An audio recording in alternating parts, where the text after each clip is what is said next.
organic, unpredictable, unknown, lovely, beautiful, a sense of fulfillment. This is part of the pleasures of life and not the chores of life.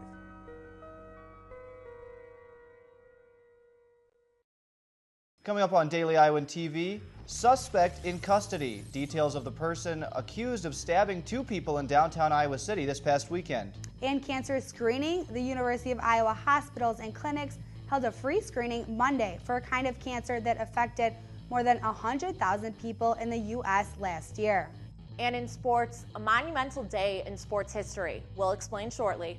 All that and more. Daily Iowan TV is just getting started.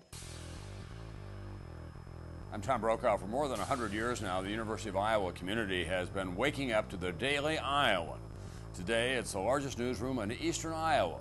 And now you can see the news every night on Daily Iowan TV and get it anytime worldwide at dailyiowan.com.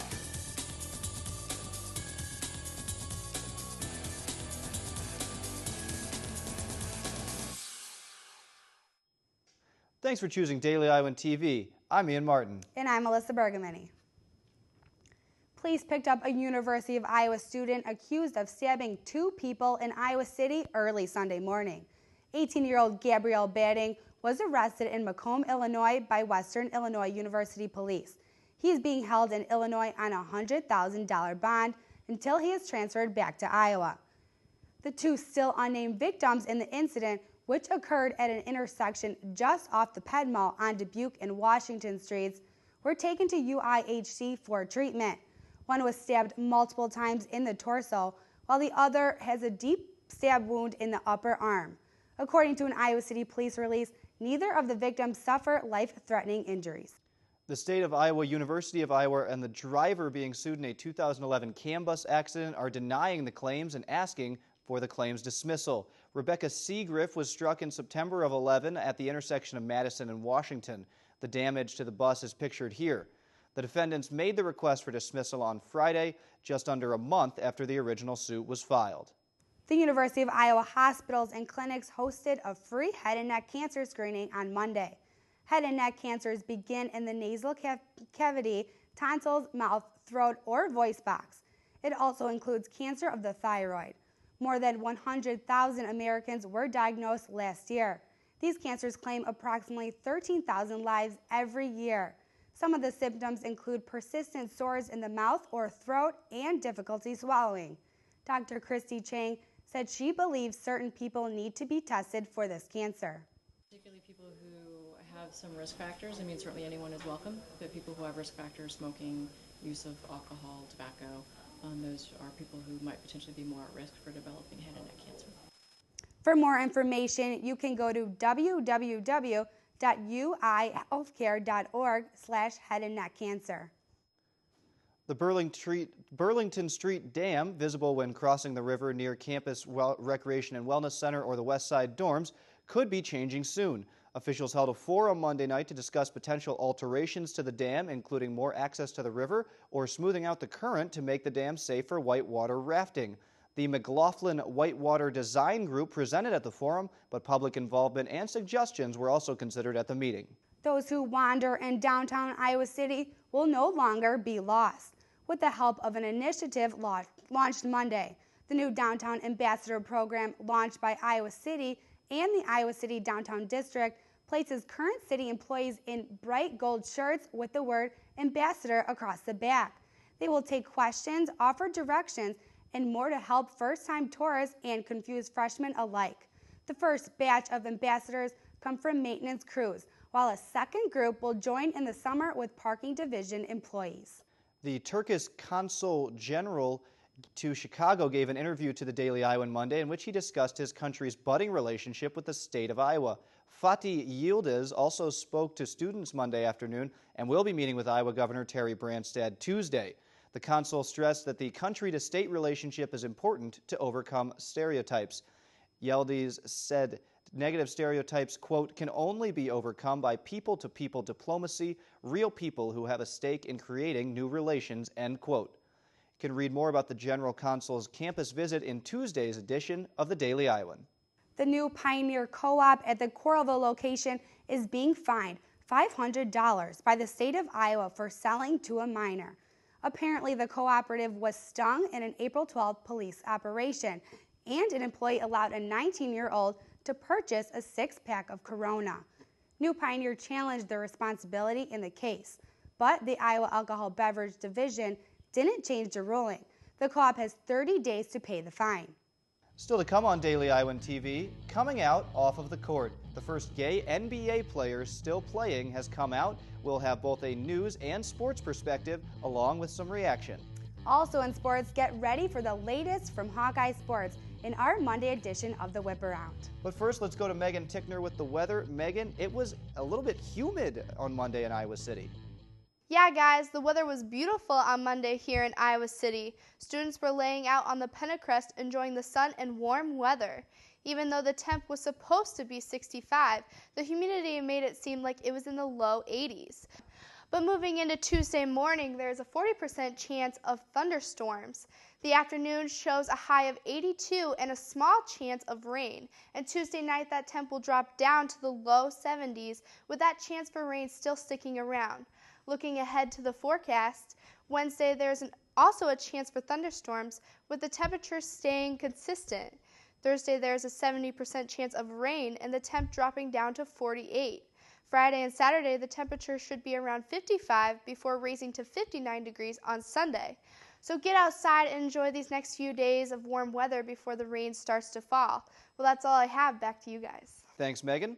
Moving on from local to some state and national news, Senator Dennis Guth has sponsored a personhood amendment in the Iowa State Senate that would define life as beginning at conception.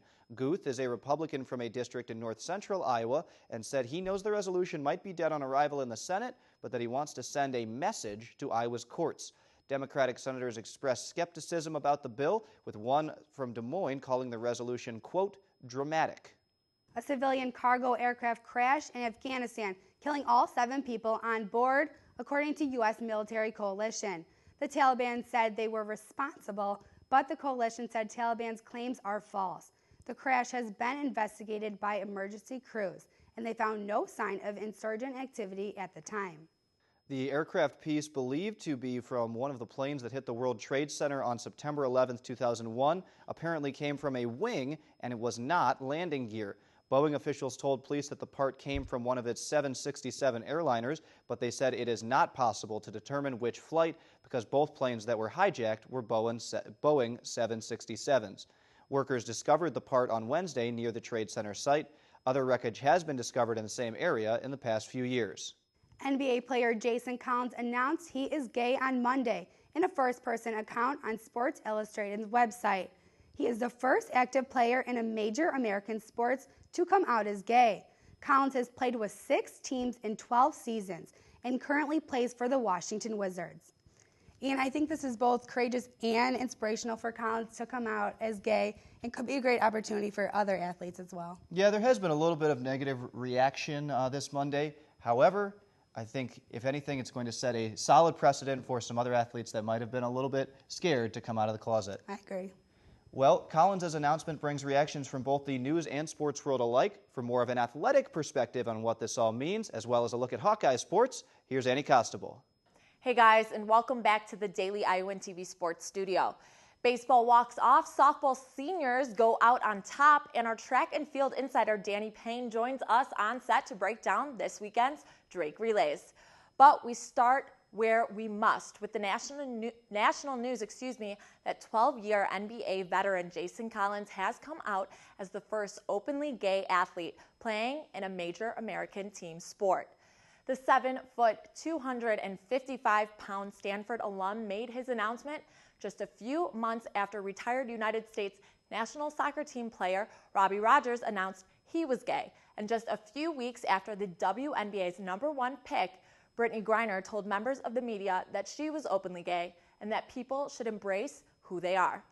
Collins was drafted in the first round by the Houston Rockets in 2001, but was sent to the New Jersey Nets in a draft day deal. During his time in New Jersey, Collins played a pivotal role in 2 NBA Finals trips for the Nets, starting at center in both series. An outpouring of support for Collins could be seen throughout the day, with social media sites becoming a forum for a number of different companies, organizations, NBA players, and even former presidents to comment on the news. As you can see on our screen now, a number of current NBA players have voiced their support for Collins, who played for the Washington Wizards this past season after previously suiting up for Boston, Atlanta, Minnesota, and Memphis.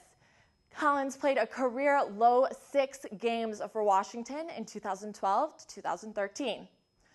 Huge day in professional sports, a huge weekend for Hawkeye athletics. Dom's squad takes on the Gophers. Softball plays their final home game of 2013, and the golf team scorches the Lynx at the Big Ten Championships. For more on everything black and gold, we toss things over to Duane Banks Field for our Monday evening whip around, where our own Lauren Moss leads things off. Hi guys, welcome to the Monday version of the Whip Around. I'm Lauren Moss and I'm standing right outside Duane Banks Field where the Iowa baseball team had a disappointing 3-game series loss to the Minnesota Gophers. Now Sunday night ended that series with a 9-5 loss for the Hawkeyes. That's mostly because they had over 5 game errors throughout the game. Now the Hawkeyes are going to be back here tomorrow night to face Wisconsin-Milwaukee. And with that, I'm going to throw it over to Chelsea covering softball. Thanks, Lauren. And for your Iowa women's softball team, they competed here at Pearl Field this weekend in a 3-game series against Penn State. They lost in their first 2 games, a 6-3 and 6-5 against Penn State, but came back fighting in the 3rd game. Chelsea Lyons on fire in the circle, and the Hawkeyes were able to take it home 5-0. Up next, they face Iowa State starting Wednesday here at Pearl Field. Now we'll toss it over to Whitney Blakemore with more on the golf teams. Thanks for that, Chelsea. Both the men and women's golf team were in French Lick, Indiana this weekend as they were competing in the Big Ten Championships. The men were able to take the bronze as they were fighting tooth and nail against Indiana. Also, our very own sophomore Joseph Winslow tied for 5th and was named to the Big Ten All-Championship team. Now the women's season is done, but the men's may not be as they are in position to earn their 5th consecutive NCAA regional selection. However, we will not know that until Monday, May 6th at 8 p.m. That's all I have for the Monday edition of the Whip Around. Annie, back to you at the desk. Black and gold athletics may have filled the seats in Iowa City over the weekend, but the biggest event in the state could be found on the campus of Drake University, which played host to the annual Drake Relays. Our own Danny Payne was there for the meet. And Danny, what did you take away from the weekend? Well, it was an impressive weekend for the Hawkeyes, annually running at the Drake Relays. Senior Majesty Tutson broke the school discus record and also took a first place flag in the discus. And it obviously it wasn't her first time, right? She won. No, she won her senior year of high school, attending City High here in Iowa City, and also broke the school record with a throw of 181.1. Okay, and it was a big weekend for Larry Wazorek as well, being inducted into the Hall of Fame on Thursday. Can you talk about that feeling for him? And Yep, Coach Wiz has been coach at Iowa here for 26 years, also ran at the Drake Relays, coached the Drake Relays. He has coached his athletes to 7 Drake Relays flags in his career. And obviously, I know just from working with the track and field team that all of those athletes look up to him so much and really respect him as their coach. Can you talk about their relationship with Coach Wiz? Well, I mean, Coach is a very personable guy, as you know, very enthusiastic, fun, outgoing guy. So you can really tell that the players or the athletes just feed off that optimism that he brings on a daily basis. Well, I definitely have picked up on that working with Coach Wiz a few times in the past. Well, thanks for coming in, Danny. Unfortunately, that's all the time we have in sports. More on-set analysis coming in our next show as our softball insider, Cody Goodwin, breaks down another clash in the Cy-Hawks series with the Hawks and Clones scheduled to do battle at Pearl Field this Wednesday. That's all for us. Back to you guys at the desk. Daily Iowan TV is the only place to see what's going to be in Tuesday morning's Daily Iowan. Read about the latest UI Buildings LEED certification. And a new surveillance technology was just approved for use in Johnson County. If you can't pick up the paper, you can find all that and much more on dailyiowan.com. Thanks for watching Iowa City.